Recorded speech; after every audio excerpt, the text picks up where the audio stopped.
Welcome back to another episode of Warren Cali. In this episode, I'm going to detail the story of BMX rider Gabe Brooks, also known as One Punch, from Trouble Gangster Crip. Gabe was born in 1985 and grew up in South Central in the 90s and the early 2000s. South Central during that era was a war zone with a lot of crime and high violence.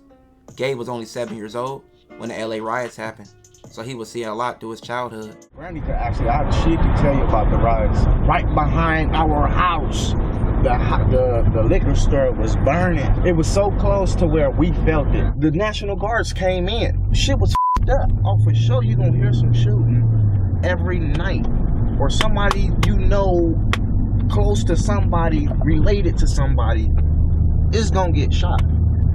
During the early 90s. Off my Gabe's early childhood, he was known for being a high energetic kid, so much that his family used to call him Wild Man.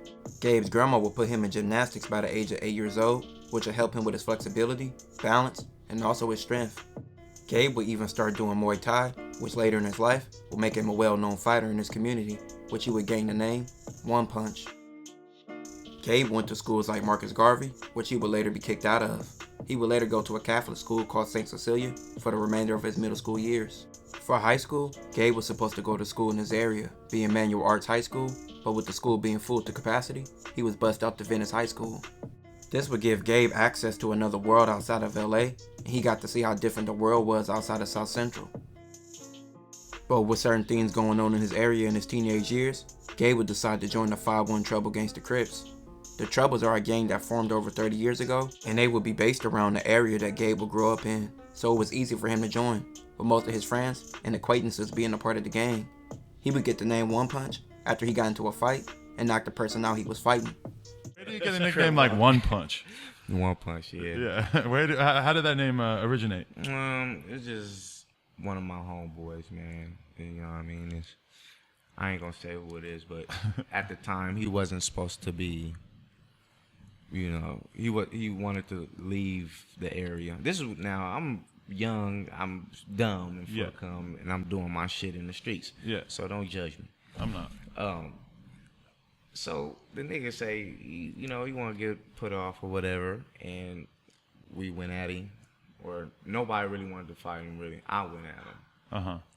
And I knocked him out. This is the getting beat out of the gang thing that I've heard about. Right. Well, roughly. Not even getting beat out of it. It's just more like because I didn't want to beat him. Yeah. So I knocked him out. Even though Gabe was in the streets with his athletic abilities in his new environment and also his new friends, this would lead to Gabe to start trying new things out, like BMX riding, where he was already a natural and picked up fast.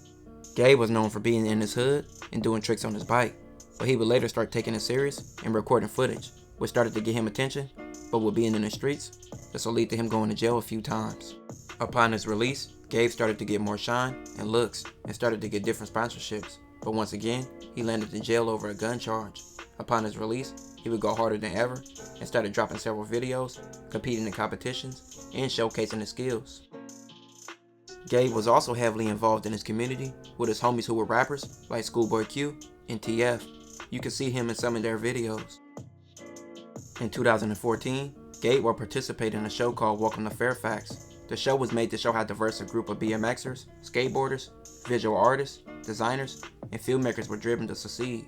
All came to this area to get attention and live out their dreams. This would give Gabe the spotlight he needed, helping him gain more sponsorships, and even helping him land billboards in the city. Gabe would later develop a relationship with up-and-coming interviewer at the time, Adam 22, and Adam 22 and Gabe will become friends and start to do a lot of business together. Adam will be doing a lot of promoting of Gabe and also interviewing him multiple times on various platforms.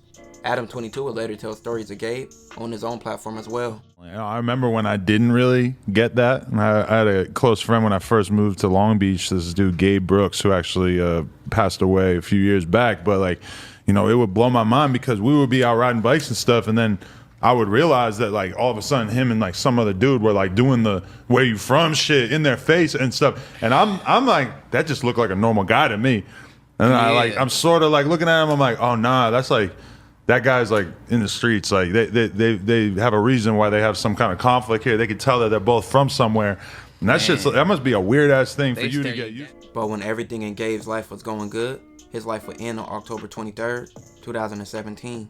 Gabe will be shot and killed outside of his family's home on 52nd and Western. This will be a big loss to the BMX world and also his community. He was defying the odds in a different route in the BMX world and was being successful in it. He is viewed as a legend in his community and also in the BMX world.